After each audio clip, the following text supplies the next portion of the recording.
So guys, welcome back to the channel. Hope you guys are doing absolutely great. So ee video వచ్చేసి మజాక్ మస్కరీ కాదు. Okay, in this video I'm talking about serious matter, why Hindus have fallen down. Okay, ఎందుకు మనం మన కంట్రీలోనే third grade citizens లా బతుకుతున్నాం దాని గురించి చెప్పబోతున్నాం. ఓకే, మీరు మజాక్ మస్కరీ కోసం వచ్చుంటే please you can skip this video. Starting అయిపోతున్నాం. ఓకే, మీకు టైటిల్ తో అర్థమైపోతుంది Razakars and the fall of Hindus. Right, point is ఇప్పుడు రీసెంట్ గా రజాకర్స్ మూవీ చూసినాము. మూవీ చూసిన తర్వాత ఏమర్థమైందంటే మీరు అనుకుంటారు మరీ దీనికంటే ఎక్కువ అయ్యి ఉండొచ్చు, కాకపోయి ఉండొచ్చు మూవీలో. నేను అది చాలా తక్కువ చూపెట్టరు. బికాస్ డైరెక్టర్స్ మూవీ మేకింగ్ వాళ్ళకి చాలా రిస్ట్రిక్షన్స్ ఉంటాయి, ఫుల్ ఫ్లెజ్ గేమ్ చూపెట్టదని. దానికి అది చూపెట్టింది జస్ట్ 10-20% లిటరలీ. ఎందుకంటే రజాకర్స్ చాలా ఘోరమైన హింస చేసేవాళ్ళు. Imagine, just India Pak division అయ్యేటప్పుడే వాళ్ళు చేసే హింసకి తట్టుకోలేక మనం కంట్రీని విడగొట్టడానికి రెడీ అయిపోయినాం. అలాంటిది రజాకర్స్ ఇస్ పారామిలిటరీ ఫోర్స్ అంటే ఇది స్పెషల్ ఫోర్సెస్. వాళ్ళు ఏ రేంజ్ లో టార్చర్ పెట్టుకుంటారో అది ఆలోచించుకోండి in the name of religion.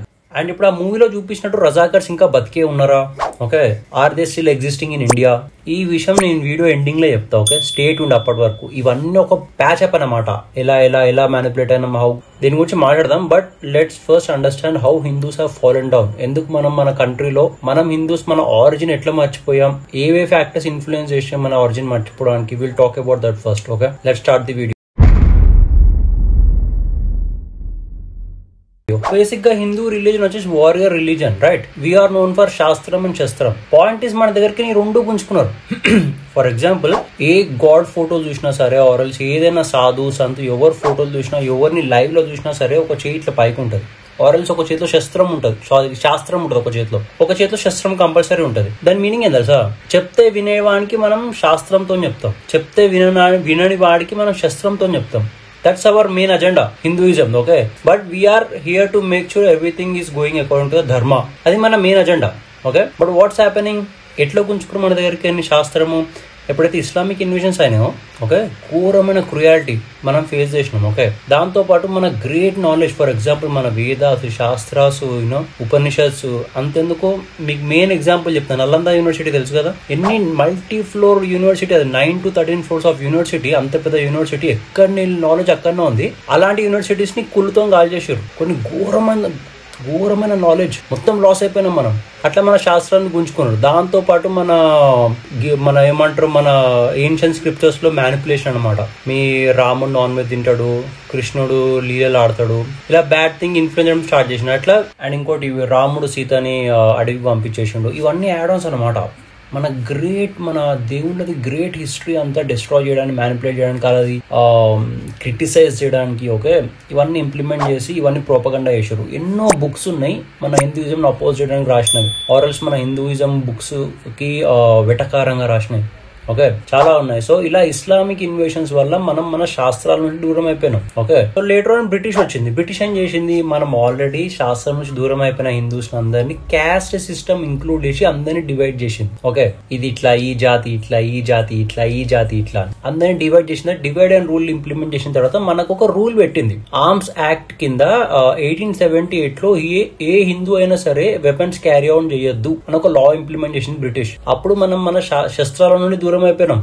Okay, దాంతో పాటు the same law was reimplemented again. Okay, that same British law was reimplemented again in the year 1959 during the present government.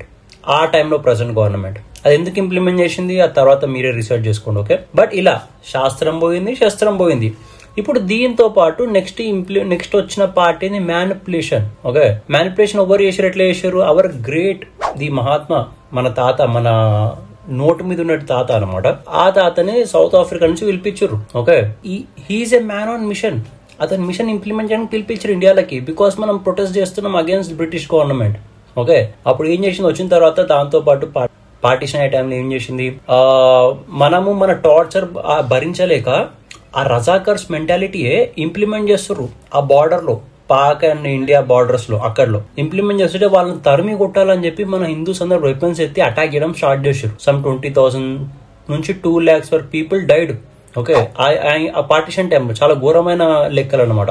ఆ mentality అప్పటి నుంచే ఉండే వాళ్ళకి. అది మనం తట్టుకోలేకనే మనము కోష్ ఇచ్చేసినాము. ఇండియానే సగం కోష్ కొంచెం వాళ్ళకి ఇచ్చేసినాం, తీసుకోర్రి. కానీ అప్పుడు ఏం కావాలి, అది పాక్ కావాలి, ఇది హిందీ కావాలి, అది పాకిస్తాన్ కావాలి, ఇది హిందుస్థాన్ కావాలి. Done, clear cut clarity. But అట్లా కాలేదు. ఓకే, చెప్తే ఎందుకైందో. బికాస్ మన తాత ఏం చేసిండు అంటే హిందూస్ ని స్లోగా మ్యానిపులేట్ చేయడం స్టార్ట్ చేసిండు.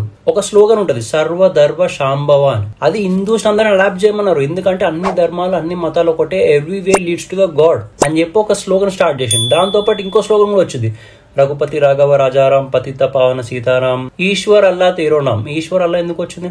దాని యాక్చువల్ స్లోగన్, దాని యాక్చువల్ పోయం డిఫరెంట్ ఉంటుంది. పోయి అది కూడా రీసెర్చ్ చేయండి ఒకసారి. ఓకే, సో ఈ రెండు స్లోగన్స్ మన హిందూస్ మైండ్ లో సెక్యులరిజం అనే కాన్సెప్ట్ ఇన్ఫ్యూజ్ చేసారు forcefully or it is indirectly.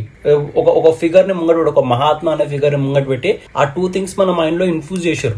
Okay, చేసిన తర్వాత ఇప్పుడు పాయింట్ ఏంది, శాస్త్రం పోయింది, శస్త్రం పోయింది. Okay, we're being manipulated. Okay, ఈ మ్యానిపులేషన్ ఎందుకు వచ్చింది యాక్చువల్ గా?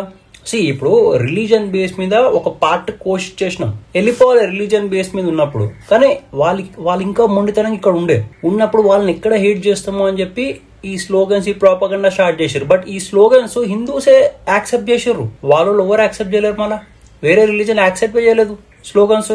అన్ని కుల, అన్ని మతాలు, అన్ని రిలీజన్స్ ఒకటే అంటే వేరే రిలీజన్ ఏది యాక్సెప్ట్ చేయలేదు. జస్ట్ హిందూస్ మైండ్ ఇన్ఫ్యూజ్ చేశారు సెక్యులరిజం అనే థాట్ అనే స్లోగన్. ఓకే, సియా బేసిక్ సెన్స్. ఇప్పుడు చెయ్యి ఉంది, చెయ్యికి దెబ్బ తాకింది, చెయ్యి సెప్టిక్ అయింది, అయినప్పుడు చెయ్యి కోసేసాలంటే కోసేస్తాం చెయ్యి. ఓకే, కోష్ పక్కకు పడేసిన తర్వాత చెయ్యిని అది పాయిజన్ ఎక్కకుండా కొన్ని స్టెప్స్ తీసుకుంటాం, యాంటీబయాటిక్స్ అవి ఎక్కిస్తాం అనమాట, పాయిజన్ కాకుండా. ఇన్ ద సేమ్ వే ఒక ల్యాండ్ కోషిచ్చేసినప్పుడు పంపించేసాలే పాయిజనస్ పీపుల్. ఎందుకు పంపిలేరు, ఎందుకు పెట్టుకున్నారు? ఇంకా అప్పటి టైంలో నెహ్రూ పిఎం కాకుండా సర్దార్ పటేల్ అయ్యి ఉంటే వేరే లెవెల్ ఉంటుండే. సో అప్పట్లో సర్దార్ పటేల్ నే పిఎం చేశారు ఫస్ట్, బట్ ఒప్పుకోలేరు. అవర్ గ్రేట్ తాత అది ఒప్పుకోలేక దాని మీద ఒక స్ట్రైక్ చేసి నెహ్రూయే పిఎం కావాలంటే నెహ్రూయే పిఎం కావాలని పెట్టిండు. ఇన్ కేస్ సర్దార్ పటేల్ అయ్యి ఉంటే ఎట్లయితే రిలీజియన్ బేస్ మీద ల్యాండ్ కోషిట్ చేసినామో అట్లనే ఎన్నో స్టెప్స్ తీసుకుంటున్నాయి అతను, ఇట్లాంటివి మళ్ళీ కాకుండా. ఓకే, ఇప్పుడు ఏదైతే డెవలప్డ్ ఇండియా ఉందో ఈ డెవలప్డ్ ఇండియా మనం 30-40 years బ్యాకే చూసేటోళ్ళం, లిటరల్లీ చెప్తున్నా కదా. సో ఇప్పుడు ఓవరాల్ పిక్చర్ అర్థమైంది మన హిందూస్ నుంచి ఎట్లా శాస్త్రం శస్త్రం అన్ని దూరమైన and how we're being manipulated. Okay, just imagine in case if we have stick to our culture, మన ఆరిజిన్ కి మనం స్టిక్ అయినాం, మనం వెపన్స్ క్యారీ చేస్తున్నాం, మన శాస్త్రాలు, మన నాలెడ్జ్ మనం ఉన్నది, మన ఆరిజిన్ లో మనం ఉండుంటే ఒకవేళ if you have connected to our roots right, మనం రోడ్డు మీద మన ఫెస్టివల్ చేసుకునేటప్పుడు రాళ్ళు ఇసిరేస్తే ఆడనే కోష్ కారం పెడుతుండే మనం లిటరల్లీ. ఓకే, హిందూస్ ని ఒక వేరే లెవెల్లో మ్యానిపులేట్ చేశారు. అండ్ ఏ కంట్రీ అయినా సరే ఆ కంట్రీ రిలేటెడ్ పీపుల్ ని ఇంత అధ్వానంగా మ్యానిపులేట్ చేసి, ఇంత అధ్వానంగా రూల్ చేసి, ఇంత అధ్వానంగా హింసించిన ఏ కంట్రీ లేదు, ఇండియా తప్ప. సో ఇండియాలోనే హిందూస్ థర్డ్ గ్రేడ్ సిటిజన్ లా బతకడం రీజన్ ఏంటంటే these many factors. Okay, and the question about the whole video, okay, Razakars still existing? Yes, Razakars ఇంకా ఉన్నారు. ఓకే, హిందుస్థాన్ లో ఉండుకుంటా హిందూ ఫెస్టివల్స్ లో హిందూస్ మీద అటాక్ చేసేవాడు ప్రతి ఒక్కరు రజాకరే. హిందుస్థాన్ లో ఉండుకుంటా హిందూస్థాన్ డెవలప్మెంట్ కి అడ్డుపడే ప్రతి ఒక్కరు రజాకరే. ఎన్ఆర్సీ, సిఏఏ, యూసీసీ ఇవి ఇంప్లిమెంట్ చేయడానికి అడ్డుపడే ప్రతి ఒక్కరు రజాకరే. ఓకే, హిందుస్థాన్ లో ఉండు పాకిస్తాన్ జిందాబాద్ అనేటోడు కూడా రజాకరే. ఓకే, అండ్ ఎస్ వీళ్ళందరూ మన మధ్య ఉన్నారు. వీళ్ళకి కంట్రీ డెవలప్మెంట్, కంట్రీతో ఎటువంటి సంబంధం లేదు. They wanna make this country as a Islamic country. వాళ్ళు లిటరలీ ఓట్స్ అమ్ముకోరు, వాళ్ళ యూనిటీ చాలా స్ట్రాంగ్. వాళ్ళ మెయిన్ అజెండా ఇది ఇస్లామిక్ కంట్రీ కింద మారుజామని. ఓకే, వాళ్ళు మన హిందూస్ లా ఓట్స్ అమ్ముకోరు, సెక్యులర్ అని చెప్పి బతికారు వాళ్ళు. ఓకే, వాళ్ళకి వాళ్ళ రిలీజియనే first matter. They are not like us. అర్థమైందా? అండ్ వీళ్ళందరూ రజాకర్స్ అని ఎందుకంటున్నా, బికాస్ వాళ్ళ యూనిటీ కొంచెం ఉంది కాబట్టి ది గాట్ ద డేర్నెస్ అనమాట అపోజ్ చేయడానికి ఇండియా డిసిషన్స్, జై ప్యాలెస్తీన్, ఓకే, జిందాబాద్ ప్యాలెస్తీన్ అనడము. అండ్ వీళ్ళందరూ రజాకర్స్ అని ఎందుకంటున్నా, బికాస్ ఒక వైపు ఇండియా డెవలప్మెంట్ కోసం ప్లానింగ్ చేస్తూ పర్పస్ఫుల్ గా నడుస్తుంటే వీళ్ళందరికి అపోజ్ చేస్తున్నారు. Okay, they can't fight back, అందుకనే వాళ్ళు మెల్లగా అపోజిషన్ స్లోగన్స్ లేపుతున్నారు. ఓకే, మోర్ ఓవర్ మీరు కరెక్ట్ గమనిస్తే మూవీ ఎండింగ్ లో అయిన బాయ్చారా సీన్, రజాకర్స్ మూవీలో ఎండింగ్ లో అయిన బాయ్చారా సీన్ నిజం అనుకుంటారా? నో, అది యాడ్ ఆన్. అది బయటికి వెళ్ళి మనం వేరేలను హేట్ చేయదని చెప్పి యాడ్ ఆన్ అది. బట్ లాస్ట్ సీన్ కంటే ఒక సీన్ ముందు ఉంటది. ఆ రిలీజన్ ని పెట్టుకొని నిన్ని తప్పు పనులు చేసినా కదా, ఇప్పుడు అదే రిలీజన్ అని కాపాడుతా అని చెప్పి రిలీజన్ ని షీల్డ్ లెక్క యూజ్ చేస్తారు. ఆ సీన్ అతని మైండ్ లో అనుకుంటాడు. అదే సీన్ నడుస్తుంది ప్రస్తుతం పొలిటికల్ పార్టీస్, అది ఇంకా ఇంప్లిమెంట్ చేస్తారు. ఇంకా అదే భయం. ఇప్పుడు పాకిస్తాన్ కంటే ఎక్కువ మస్జిద్లు ఎన్నో ఉన్నాయి, 3 లక్షల మస్జిద్లు ఉన్నాయి. ఓకే, బట్ వాళ్ళకి ఏంటంటే అరే మన రిలీజన్ ని చంపేస్తారు, మన రిలీజన్ అది చేస్తారు, మన రిలీజన్ ని అంతం చేస్తారు అనే భయం అనవసరంగా పబ్లిక్ లో లేపి వాళ్ళ పొలిటికల్ అజెండా ఫుల్ఫిల్ చేసుకుంటారు. ఇది రజాకర్స్ మైండ్ సెట్ కాకపోతే ఏంది? మూవీ లాస్ట్ ఎండింగ్ సీన్ కంటే ఒక సీన్ ముందు చూస్తే అది పక్క పక్కా క్లారిటీ అది మైండ్ సెట్. ఇప్పుడు ప్రస్తుతానికి political party agenda mind set అది. ఇంత మంచిగా హ్యాపీగా ఇండియాలో ఉండుకుంటా 3 లక్షల వేరే రిలీజియస్ ప్లేసెస్ అంటే ఆలోచించుకోరు. పాకిస్తాన్ లో కూడా లేవని లిటరలీ. నేను ఈ వీడియోలు ఇంత చెప్పినా కూడా మీరు మారలేరు, యూ డిడెంట్ ఈవెన్ రియలైజ్ అంటే వేస్ట్ ఇంకా.